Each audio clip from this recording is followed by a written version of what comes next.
What's up, guys? My name is Mike, and welcome back to a very special edition of Let's Play Hearts of Iron 4, our Learn About Canada edition.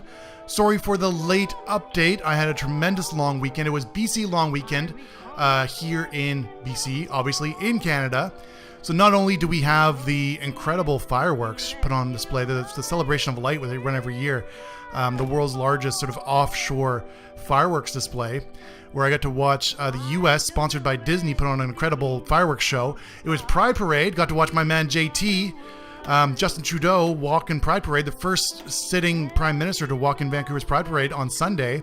And on top of all that, it was a good dear friend of mine had her wedding, and it's been on my bucket list for over 10 years to go to an Indian wedding, a Sikh Indian wedding, and it was just 3 days of endless partying. So I'm a little rough around the edges, but we're back. We're back finally, and we are going to have a lot of fun today by continuing to kick the Axis ass and learning all about what Canada just did. What the hell did Canada do in World War II? So by now, if you've watched the rest of the series, I imagine you're probably thinking, well, Mike, well, what the fuck, buddy? You hyped up the series as being about why Canada was awesome in World War II. Even the title of the videos is why Canada was badass in World War II, and yet all you've talked about is how much of a disaster everything was. And that's true. That is very true. But we're overlooking quite a few things. So, I mean, first of all, the first two major ground offenses in Hong Kong and in Dieppe were indeed disasters. But that wasn't to say that was all that Canada was contributing at the time. And in fact, fittingly, we're going to talk a little bit about how the Air Force contributed as we decide to air accidents chance. Sure, we're gonna get plenty of air experience if we need it. So okay, so what do we want to do before we get onto the Air Force stuff? Do we want to come down and help out down here? Maybe we just take a few guys. We're 1 2 3 4 5, make a new army, a new guy, field marshal. Why don't you come down here and help out? And the rest of you guys, let's see, we need to somehow get you. We've kicked them out of Africa. We need to get ourselves into the European fray. So why don't we get ourselves... select all. Let's get ourselves over to a port, and we're going to bring ourselves back to England. Then we'll see if we can make our way to France before France capitulates. That might be a tall order. I don't know. Infantry anti-tank. Excellent. Do we want to get the second one? Probably not yet. We'll get motorized because we have the advantage on that. It's only going to take 9 days to research. Okay, so we're talking about Air Force. So yeah, the Air Force, what Canada contributed this entire period that we're talking about with Dieppe and Hong Kong and whatever, despite the ground offenses being such a disaster in most cases, the big sort of victories that were coming out of the war were actually in Canada's Air Force. Now, a couple interesting things. So first of all, the Air Force actually was huge for Canada at this time of the war. It was actually bigger than the army was. I mean, towards the end of the war, that changed. Oh, we're actually maxed out on military factories. Can we do civilian factories? We cannot.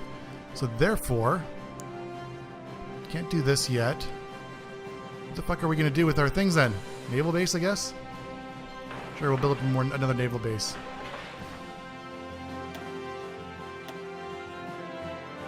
Hang on. Naval dockyard or naval base? We'll do naval base, I suppose. And then the free military factories, we should switch this over to infantry equipment 2. And maybe we'll build up a second line of this. Okay, so Air Force. Air power was tremendous and tremendously important, obviously, to the war and to both Canada's sort of exploits in the war. But the interesting thing is that nobody really talks about what Canada's contributions in terms of air power was to the war. And it's kind of funny. It's hard to kind of figure out why. But I think, personally, part of the reason why part of it at the time, of course, was there was obviously clear information blackouts in terms of what you were allowed to, I guess we'll do this because we'll get the head of a time bonus, what you're actually allowed to publish in the paper. So, you know, they were allowed to publish certain, you know, exploit certain stories, especially to bolster sort of enthusiasm for the war at home. But that could only go so far because a lot of the stuff would be under complete military embargo in terms of what they're allowed to talk about. So that absolutely had a big part to do with it. The second part, I think, was a lot of the, especially towards the beginning of the war. I just did this and I realized I can't do that. So fucking naval base. I don't know. What are we going to do? Spend our military factories on? I guess we just wait. Should we just wait and wait to build up nuclear factories? Because we can't build any more anything. We're maxed out. Completely maxed out. God damn it. Maybe we'll build some infrastructure. Sure, why not? We'll build some infrastructure. And what do we have? We need steel. Give us more steel, idiots. There we go. Spend our factories on steel. And part of the problem, of course, was that, especially through the beginning part of the war, a lot of the Canadian forces were wrapped up in the British forces. So, you know, the images of, or the sort of the philosophy behind Vimy Ridge really haunted Canadian High Command at the time, because a big part of Vimy Ridge and the victory there was Arthur Currie's complete insistence that Canada would fight as a single unit on their own, as a Canadian unit, as opposed to the British opinion that the Canadian troops should just be wrapped up into British troops and under British command. And of course, Arthur Currie was like, no, we want our own identity, blah, blah, blah. And he won that fight. And indeed, it was one of the biggest moments in Canadian history to be fighting independently. Unfortunately, although that was true for the Army, was not true for the Air Force. A lot of the Air Force was simply just wrapped up into the Royal Air Force. So Royal Canadian Air Force is the Canadian Air Force. The Royal Air Force is the British Air Force. So we were wrapped up in the British Air Force. At one point, an author, a World War II author after the fact, a guy by the name of Spencer Dunmore, he wrote about it because he was tied up in, he was a trained British officer, pilot rather, who was involved in the, I guess we could have gone straight to France, who was involved in the sort of Commonwealth training programs at the time. And he was surprised to see, you know, when he first walked into Britain, some airbase south of Britain, he found a group of air pilots there who were going by the name of Six Group, who was an all-Canadian group, was just at the start of becoming all-Canadian, that had more than a dozen heavy bombers, heavy bomber wings in this air group. You know, they were Canadian funded, Canadian trained, all Canadian pilots, all Canadian paid for. The planes were all Canadian built, Canadian officers and so on. And he was surprised to see, like, why are nobody talking about these guys, right? It was just crazy. But I think a big part of it came from a lot of the sort of, again, the tensions between the Canadian forces. And should we fight against the Italians or should we fight against the Germans? I think the Italians are probably going to be an easier fight. We don't want we don't want France to capitulate. So let's get ourselves south of this river. And we're going to fight away right to the shore. It's probably our best bet. Get ourselves on this front line and organized, and then we're going to start taking it to the taking it to these guys. And you are doing what? Not much. Why don't you go? See if we can take some of this territory back from nationalist Spain. Don't like to split our forces because we have so few of them, but I think we can afford to do a little bit of a two-front war. Okay, this is a little more than a half year ahead, but I suppose we can probably make do with that. So yeah, Canadian Air Forces. So at the time, the Air Force had 20,000 more assigned or signed up members than the Army itself did. By the end of the war, actually had suffered more losses by a percentage than the Army had. You know, 17,000 some odd airmen had died in World War II out of a total of about 280,000, compared to the Army, which also had about 17,000 casualties, but at the end of the war had a total number of about 330,000. So Spencer Dunmere found these Canadian pilots, and he had, you know, he both had a tremendous amount of respect for them, for both their tenacity and for sort of their attitude. But if I'm going to read a quote to you that he sort of, you know, relayed and wrote later in one of his books, and that'll give you kind of a sense. It kind of plays back to what we were talking about between the tensions between the Brits and the Canadians at the time. So he said, they possessed a healthy lack of respect for military claptrap, including ranks, grades, and traditions. They believed, he wrote, that the most efficient way was the only way that anything should be done. It mattered not a whit how the Duke of Wellington did it. So think about this. A late 20th century or mid 20th century British Air Force commander, captain, whatever, being struck upon with these Canadian troops in their midst that have a healthy lack of respect for all the things that the Brits at the time, and still to some degree, admire greatly.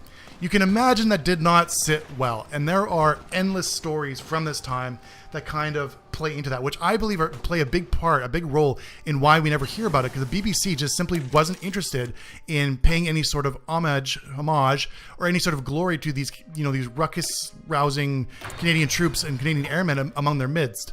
Like, for example, the first month that they were there, the Canadian troops were there, they just arrived, freshly trained, you know, fresh off the boat, and they were basically just made to run laps out in the rain. They were just given like dog work, digging latrines, mending uniforms, basically given all the respect of a conscript, even though these guys were, trained and ready troops willing to fight. I guess we'll go naval effort finally. And one of the officers referred to them as being, they annexed, good for them, referred to them as being mutinous colonials. So mutinous colonial is not really a great thing to tell a Canadian troop who's, fresh off the base and wants to fight. And they almost had a riot in their hands. It actually took a lot of sort of diplomatic finagling to get this situation under control, right? And then there's just story after story from this time period of these airmen that were just getting into these sort of fights and these conflicts again with the British Air Force. But not to say that this wasn't tremendously successful. So despite all these conflicts and despite the Canadian Air Force sort of victories were much undersung. I'm going to delete these orders. I'm getting myself distracted here. Our front line is too big. Let's get reconsolidated down here. We're going to fight on a smaller front line. We're going to cut these Italians off. Sorry guys, sorry for cutting you off. My bad. Apologies. So despite all of this, there were some tremendous stories that came out of it. And this was sort of like the qualities that made the Canadian troops conflict with, or the Canadian Air Force men, the Canadian pilots conflict with the British pilots is also what made some of these pilots so fucking good. Because the British pilots, like the Canadian pilots, were sort of the cream of the crop of people that were trying to sign up. So they were educated, they were, usually high class, and in the British Army, British Air Force, they were oftentimes separated by hard lines from the regular men. Like they were just thought to have been a class above the regular airmen, whereas the Canadian troops were much more, much more mixed in terms of class, and they didn't have that class system, they didn't have royalty, they didn't have that sort of highfalutin sort of attitude. In fact, there was one case where an officer was complaining about the Canadian troop who wasn't wearing gloves, and he said that you're a disgrace to the, to the king's uniform. You're not even properly dressed. And the Canadian troop just remarked, talked back to him saying, well, you Brits blow your nose on your sleeves and then stick it back up your sleeve after you blow your nose on it. So, don't talk to us about manners because you guys are disgusting as well. So just, a conflict of culture, it was a big part of this, but that conflict of culture is also what led Canadian Air Force men to be so tremendously successful, including the Falcon of Malta. So I'm going to take a break here, but next episode we're going to talk about the air pilot who was maybe the greatest Canadian war hero of all time, but also probably the biggest pain in the ass that anybody had ever met in the war. An amazing character with a ton of great stories that really sort of encapsulates this whole era of Canadian Air Force, both bravery and insanity. But we'll come to that next episode. Thanks so much for watching, guys. Much love, big kisses, and we'll see you soon.